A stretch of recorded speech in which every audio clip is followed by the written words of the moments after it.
Welcome to the Wicklow Way. It's day 1, 128 kilometres to go, although not quite, because we had to do 4k from our house to the bus and then from the bus to the start of the route, which is actually further back in the park, but I'm not going to walk back to the top of the park and then back down again just for the sake of doing 4 kilometres.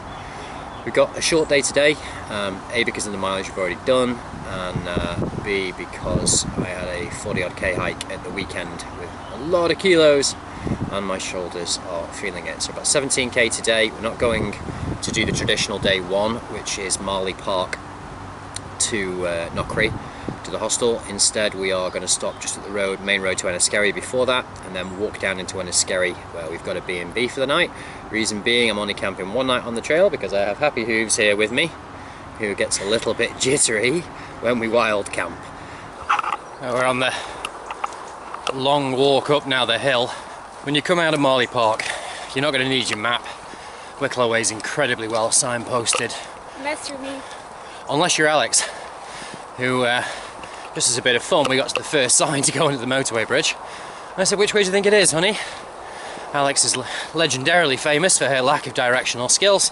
I says, "It's right," as she was stood under the sign for the Wicklow Way that was pointing left. She's pointed out that I haven't done an introduction. This is Alex, my wife, otherwise known as Happy Hooves.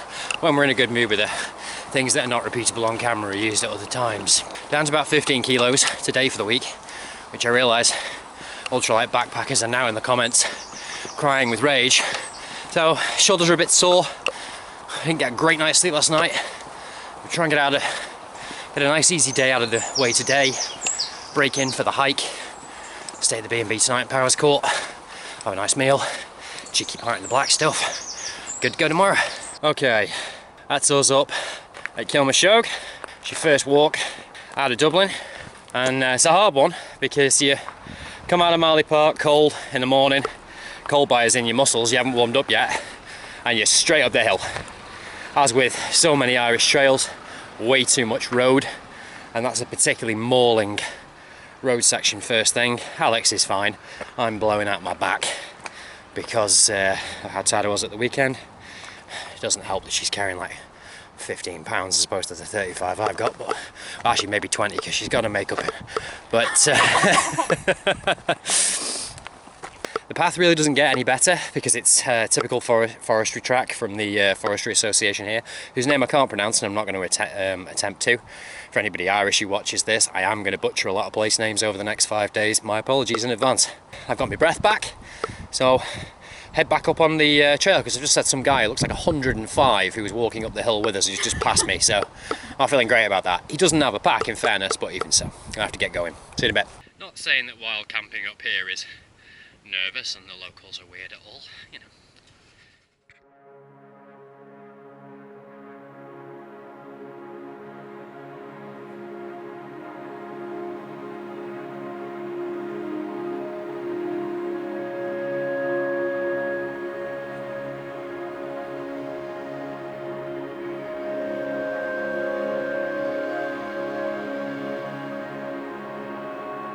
So we stopped for a Snickers break, which has turned into Alex's nutsack break and makeup break. And she just asked me if I'd like some of her cream. Let me just read this to you. Ice Source moisturising cream with iceberg water. In terms of people who've been sold utter crap, my wife is winning.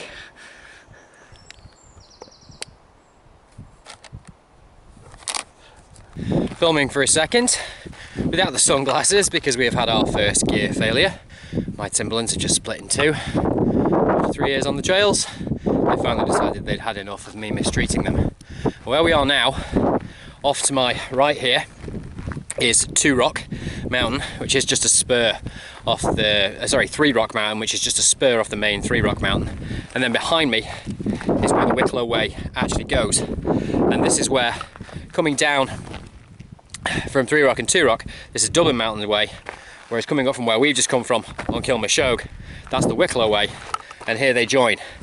But we're not going to take the main Wicklow Way path, we're going to take the Dublin Mountain Way path so we can drop down into Glencullen Adventure Park for lunch. We've been up in these mountains dozens of times and done a lot of these routes So yes, I'm diverting off the main route. I don't think it's a big deal. I think there becomes an obsession for some people on these trails where they have to do the exact route. You're up here to have fun, you're up here to enjoy yourself, see the scenery that you want to see. And if you're up in your local mountains, a bit like we are, Alex is waving, apparently she's the scenery we want to see. And so, if you know, see the scenery you want to see. These are our local mountains. We've been up here 100 times. We've walked this section of path over and over and over again. So it's nothing we haven't seen or done before. So time to head up over 2 Rock and 3 Rock, head down into Glencullen Adventure Park because I need a cheeseburger. So do I. Yeah, okay. Speak to you in a bit.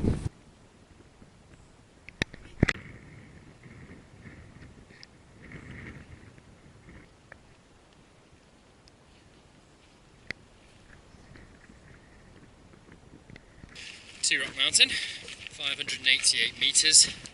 It's going to be the high point of the morning. It's nice because once you get up to it, you've done one big climb really, straight out of Dublin for about 8k, and now you get a nice flat section across the ridge, which is a welcome break with the wind running in. Dries you off a little bit, especially out of shape at the moment as well. Developed a bit of a Wuhan waist over the last year. So we're walking through now. We just passed a grave marker there, just above the junction of the Dublin Mountain Way and the Wicklow Mountain Way. And it's strange, I must have walked this path 100 times, but I'm usually going in the other direction. I've never seen it. 55-year-old guy, no idea what the story is there. As a hiker, I think, you know, if I was going to go somewhere on the side of a hill, these views wouldn't be the worst. It's a terrible tragedy for the family. Hopefully he's hiking the eternal trails. Just after we passed the marker, this guy came past me, and just so frustrating. Typical of these kinds of trails. Guy walks past, he's wearing jeans, he's wearing runners, which is what the Irish call trainers, or if you're American, sneakers.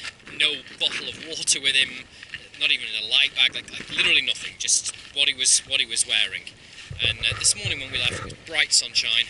About an hour ago it was raining and this place was covered in cloud, and now again the sun's just cracking through. In Ireland you get all 4 seasons in a day, regardless of what time of year it is. Very easy for something to go wrong up here, and well-travelled trail or not, I mean, mountain rescues say on their own website, we're generally an hour and a half away from you, and yet people like that ignore it, which is why 50% of mountain rescues are day hikers.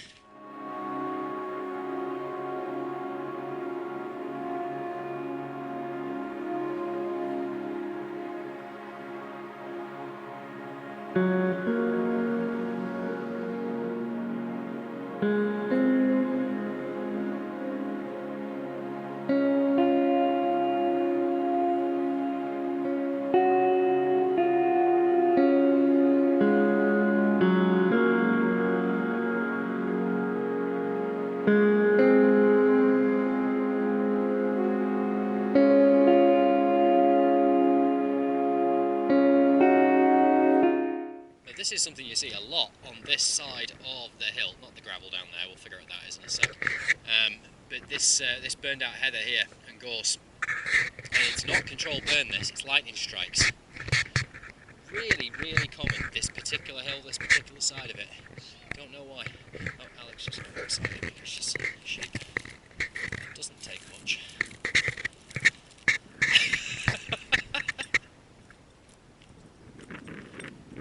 Honey, leave the sheep alone.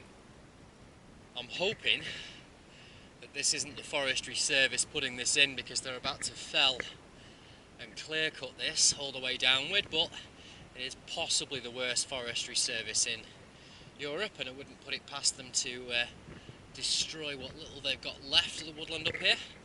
Hopefully they've just put this as a viewing area here so people can walk up a slightly easier path and look out on the valley, because once you get past this next section it does drop off pretty steep. It's not the easiest thing to walk.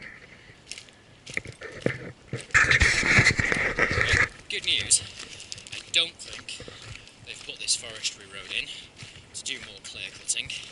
This looks like the work of the Glencullen Adventure Park people, which is where we're walking down to for lunch, extending the mountain bike track that they have here in Glencullen, which is fantastic by the way. It really is one of the best things about the Dublin Mountains. not the greatest mountains to walk in, to be honest. It gets much better as we get into Wicklow later.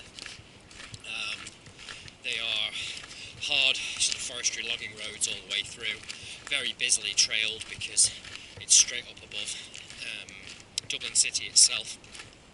And we'll follow this path down now into the Glencullen Adventure Park, go to the cafe there. They do a fantastic cheeseburger which I'm salivating over.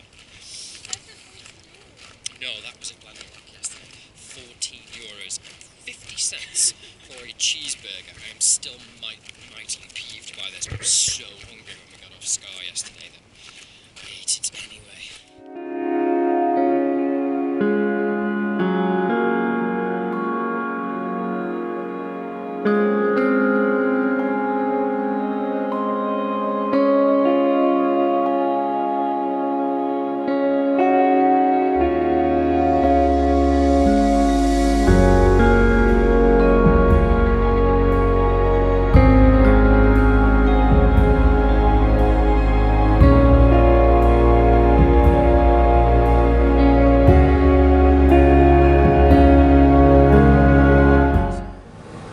It's not the highest pub in Ireland, although it claims to be. Yes, Alex is drinking a porn star martini for lunch while we are hiking.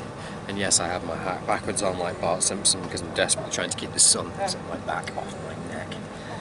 Put some more suntan cream on before we leave, and I'm just letting the hooves out of the boots for 5 minutes because with the temperature in there at the moment I could bake bread. It's an absolutely excellent chowder, seafood chowder here, really good, with some Irish soda bread, well recommended. Johnny Fox is kind of famous for it.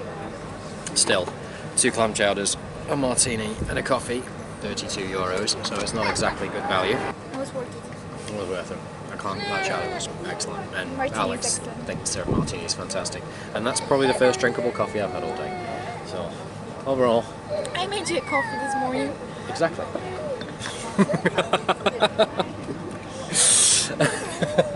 Let's just check how far we've come. How far we're only at. So we've done trail route 10.4 kilometres, 641 metres of elevation gain, and then what we've actually walked so far today is 14.1 kilometres. Not bad for half a day. It's what, 3:30? You'd set off till 11, so we were late going this morning. Should still make it into Enniskerry for a reasonable time this evening, depending on someone whether they need someone a martini nap at the side of the trail. I'm drunk already. In which case I may leave it there. Back on the Wicklow Way. So off to my right here is where you would come down the trail if you took the official route. And where we came from is back in this direction. I do recommend, if you're going to plan on trying to go to either Glencullen Adventure Park, which we just found out coming past is open Wednesday to Sunday, it's Tuesday today, or Johnny Fox's, as we just did. Alex just sat on a thistle, because that's what you do, right? Anyway, if you're planning on doing that, I do recommend doing what we did and come down through Glencullen that way. You end up with a 500 metre walk to Johnny Fox's, have your lunch there, and then it's about a mile back up to here. Whereas if you do it the other way around, you end up walking a mile down the road Johnny Fox's, then a mile back again, and it's all road work. You're going to get hot spots on your feet. It's not great. So we think this is a better way of doing it if you're going to start with Johnny Fox's for lunch. If you're not, just take the traditional route. You'll be fine. Jobs are good. Onward and upward once Alex has finished pulling the thorns out himself. I mean, it's hard to miss that thistle, isn't it? Let's be honest. I like this bit of the walk, Annie. I like the sheep aspect. Yeah. She has a strange obsession with sheep, which is more Welsh than it is Polish. There we go. It's weird. It is what it is. Very pretty part of the countryside, this. What is the black and white one?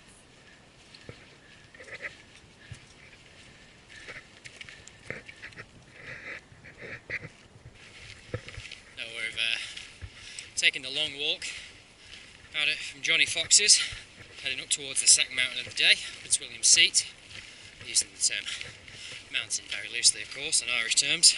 The second one's a little bit easier because the hills, it's the forestry track through's much more gradiented, so much less steep, and on the way up to Rock, that to me it's much longer of an incline. Pretty though, nice forest, Sun's gone in, so it's cooled off a little bit, which is definitely helping. One of the few bits of the trail I've not walked before in sections, because we usually come up to Prince William Seat from the other side, from Clune Woods. I like to get up there. It's one of my favourite hikes. The hike between Prince William Seat and Knockree offers some stunning views, but Alex is not a fan because the trail between the two peaks is basically bog, and she has nicknamed it Bog Life. What's it called, honey? Bog life. She's not happy about this. Every time she misbehaves, I threaten to take her up there hiking. Won't be going over the bog today, or even over Prince William Seat itself. We'll be shouldering just off to one side. You get to that peak, as you drop down either side, it's a beautiful patch of rock path going down through the trees, stunning to look at, quite steep. A little bit treacherous when it rains, but not too bad. Then it's down a steep forestry path to the road. Normally you'd carry on at that point and go to Knockree, but we're not. We're going to hook off to the left, go down to Enniskerry on what should be a 17k route stage, but as I said, we had to walk a little bit to get the bus, then walk a little bit from the bus to the start line, and then we dived off on a detour for lunch.